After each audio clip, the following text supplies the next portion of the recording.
How do you prepare a bonsai for winter? And in particular, how do you prepare a semi-tropical tree for a winter indoors? That is the topic of this video, and I'm looking at my Jabuticaba bonsai. Bonsai, well, the pot is not all that nice, the canopy is not all that refined, but it is getting there. This tree I brought home from Brazil quite a few years ago. Almost 10 years ago I was for a work trip in Brazil, and on the streets they were selling these. So I checked the import requirements and I got a permit to take one of them bare rooted back to the Netherlands. Back to Germany. Now this tree has been in this pot for quite some time. It has been repotted once, and last year it surprised me with flowers and fruits. Jabuticaba are interesting because they grow their fruits directly on the trunk and on the branches. So normally where a tree would flower here at the end, at the new growing tips, they will push buds all on the trunk. Next to that, and you can also see that here, they have a peeling bark. So over time, as the tree ages and as the tree grows, the bark will come off. In this case, it has pushed a lot this year. I've allowed it to extend enormously because I want it to grow nice and strong. And the bark has popped open, is starting to peel. So I'm going to remove all this bark so it is nice and clean for the season indoors. I'm going to prune all of this back. I'm going to wire out the branches, and then it's ready to go back inside. Then of course I'm going to give it a treatment against insects because I don't want overwintering insects to wake up in my living room and then start spreading everything. This tree is now still outside. It's the middle of November. That's the nice thing about Jabuticaba. Jabuticaba is a semi-tropical. It can withstand temperatures up to frost. And even a sprinkling of frost is not directly a problem for this tree. So even though it is cold already, it is still sitting outside. Look at that. This is great. Look at all this bark coming off. A whole new coat. This of course aids enormously later on when I want to spray against insects. Then there's no insect eggs sitting underneath the bark. Already all peeled off. Time to get it inside. Lovely. Now it's a bit tricky, the pruning. This tree has been pushing recently, so all these leaves are quite young and quite new. But I really don't want these leaves to stay on for winter because they will get ugly. Look, this is what happens if the tree's leaves age a little bit. They get these brown edges on the leaves. And it's even worse when you have them in the living room. So I'm first going to start off and I'm going to bring all these branches to the first leaves of this last push. And then I'll see what it looks like after that. So this will keep the bifurcations, it will keep the ramification of the tree. But hopefully it reduces the size already quite significantly. Now I also need to pay attention. These branches are actually shorter than these up here. So I can't just prune all the way back. I'm going to leave this mostly. And I might prune them back after I have wired out. But here on top, these branches have gotten quite long. Now the movement of the tree is all the way to me, so it is not ridiculous to have some branches that are a little bit longer and a little bit shorter on the other side. So I'm going to reduce these a little bit, but not so much that it is completely gone. I have managed to root cuttings of this plant previously. And if you want to know, all the way at the end of the video you will find a link for propagating Jabuticaba using cuttings. From seed it's very easy, from cutting they are a little bit hesitant.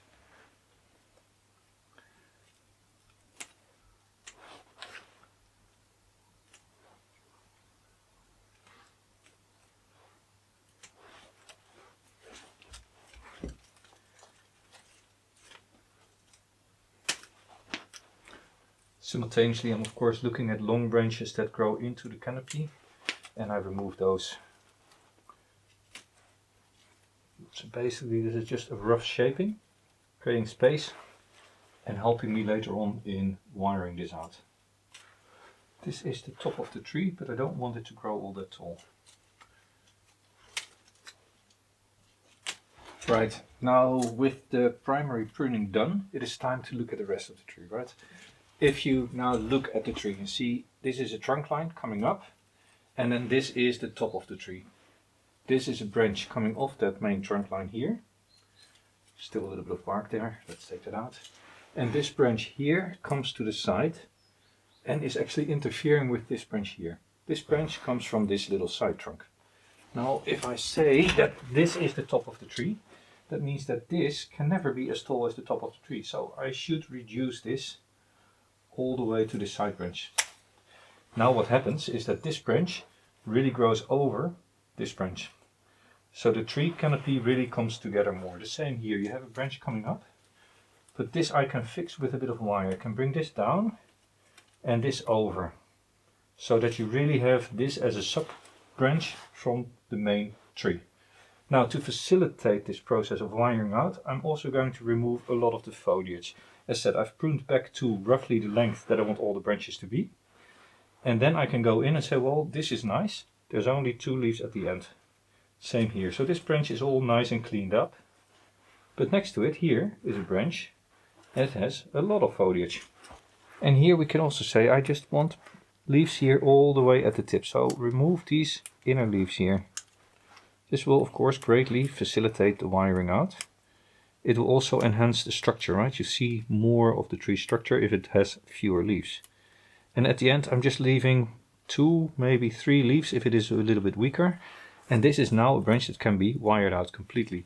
So now if I clean out this whole structure, I'm not sure if you see everything, but you see that only 2 leaves everywhere at the tip, and this can now be wired out. But before I do that, I'm going to go through the whole tree and do exactly this on every single branch. The lower branches, however, I'm going to leave a few more leaves because the lower branches are always weaker, and these branches are actually in place to help thicken this lower trunk. So I want to keep a little bit more so that they have more strength compared to the top. So I'm just removing some of the old ones and leaving maybe 4 to 8 leaves all the way at the ends here.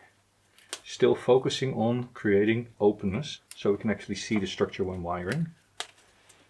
But leave it a little bit heavier than the top branches, which actually is a recommendation for all bonsai if you're wiring, thinning and pruning. Always leave more foliage lower down than up, because the upper branches are always stronger than the lower branches. And this way you can help compensate for that. Something like this. So there is considerably more foliage, but there is a lot of visibility now. The structure becomes clear. It's not easy, and everything is wet and cold. It is only 5 degrees Celsius. 5 Celsius. 1.8 type 5 is 9 plus 32, so that's 41 Fahrenheit. But this is now ready also to be wired.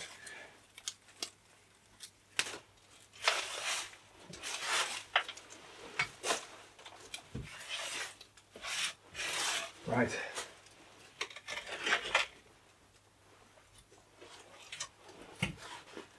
Now the tree is all pruned back.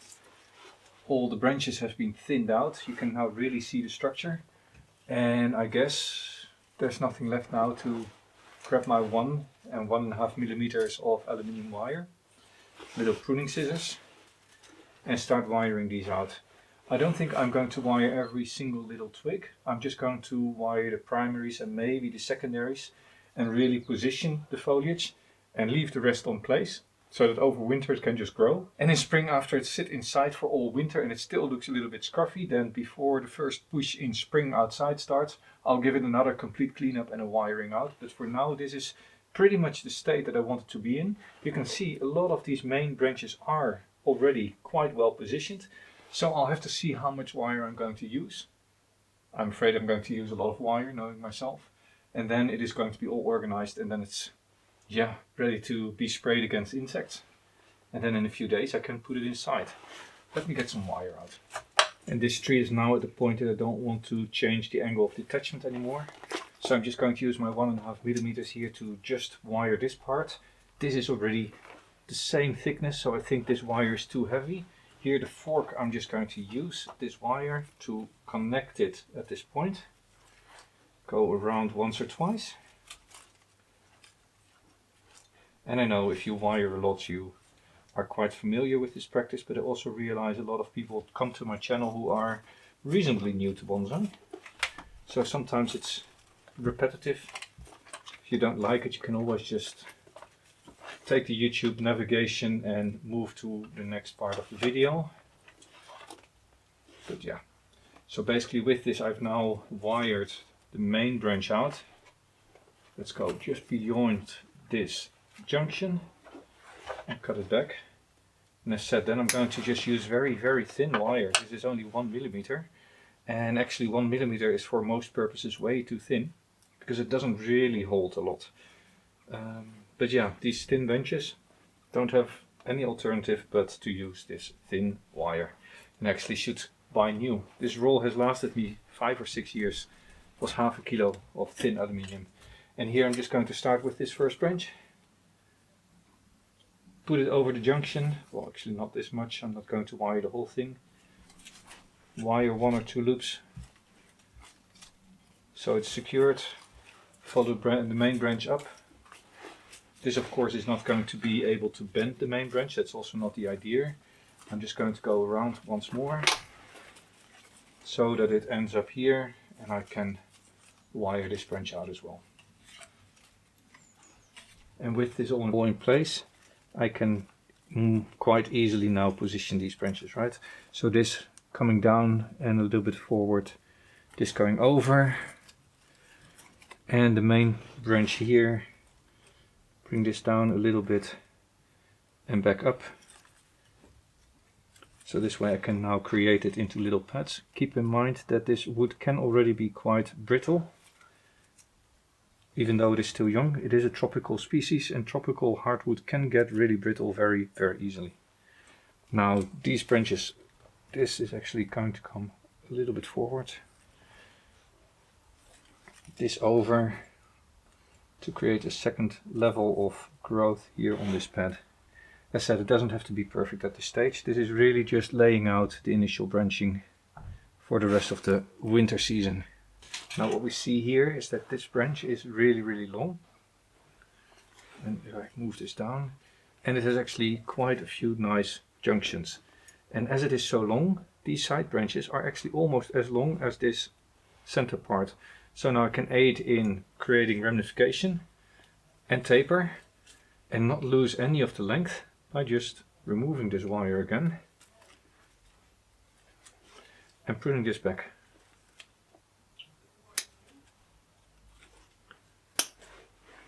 And now with thin wire I can wire these two out and position those individually.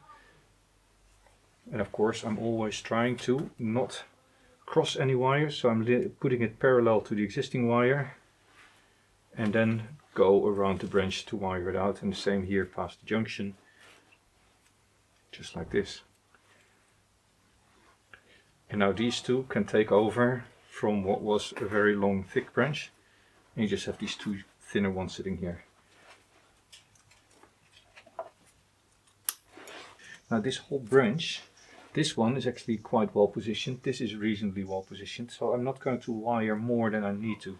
With that, this is actually done for now. And this is now what I'm going to do with the rest of the tree. And with all these branches here, it is really going to take an hour, maybe more, to get all of these wired out. And I might just do this work and not keep the camera rolling. The step by step for each branch is of course not all that interesting for everybody. If you are interested and you would like to have an in-depth video on wiring, how to properly wire, let me know. Let me know what questions you have when it comes to wiring, so I can consider making one specifically on wiring our trees. Again, just wiring out the main shape and maybe a few of these smaller side branches. But I'm not going to spend a whole day wiring every single small branch here, because over winter this is just needs to be relaxed, and the more wire is on, the more work I need to do over winter. But also right now the tree is stressed. I've removed a lot of foliage and it's going to go inside where it is a lot darker but also a lot drier. I might wait a couple of days before I move it inside, but within a week or so it's going to have to, because it gets cold. So I don't want to create too many microfractures in all these branches and in the bark, because that's all positions where a lot of moisture is lost. And then of course you can ask, well then why are you doing this work now? Well, because it is a full winter season indoors. So these branches are going to develop. You might as well position it now in a way that it aids in the further development of this tree. This is going to be have to wired, yeah, I think also with 1.5 mils. Right, I'm about halfway through and I just wanted to show what I'm doing here. So this is the lowest branch on the tree on this side, and this one should have a canopy growing over it, and this branch, which is the canopy, the apex of the tree, the apex should really grow over everything else. So you get one crown, a second crown, and here the third crown. So all these branches I've been pushing away from the main trunk, tiny little tension wire to keep this down, and everything else, there is no branches crossing anymore between these two. So everything that comes from this branch is now going to be laid out also over this one and over, so that you get a new layer of branching here. Then I'm going to take all these branches and I'm going to lay them down over it as well and make this really the apex of the whole tree that really sits all the way to this side, because the tree has fallen over, is hanging over, so the main growth comes from the top of the tree, but this is where the apex is. Let me continue wiring this out and then I'll show you the final result as it goes into winter. And then probably over winter I'll shoot another video of this tree, how it is developing. But let's just get this over, get this wired out and show you the final image as I prepared for winter. Right, I think with that all the wiring is done for now. It is a lot opener, and what is going to happen now is, because I removed all the growing tips, I removed a lot of the foliage, I didn't do anything on the roots. I'm actually going to fertilize it, I'm going to treat it against insects, but then I expect a lot of inner buds to start pushing. And maybe not directly over the next couple of weeks. It will be over winter at some point. This tree will get another spurt of growth. And I think that then on the inside I'll get lots and lots of buds. This is one of those examples where last season, over the growing season, I pruned back and now a branch has sprouted, and this is actually sitting in a spot where I can use a young branch. Now here on the inside I need a few more branches because many of these are quite long without a lot of ramification. I could cut back a lot harder, removing all the foliage, but it is a little tricky. I find that Jabuticaba does sometimes let the branch then die. And then it will throw new buds, but not necessarily on the branches that you want to keep. Now this top needs to do a lot of growing so that this main trunk line develops more girth and therefore aids in a nice transition here. But that's for the next couple of years. I'm taking it slow developing this because, well, hey, it is a plant not native to my climate. It does overwinter for 5-6 months a year inside. So this just develops slowly. Guess that is it for now. And this was Jelle, growing bonsai. See you next time.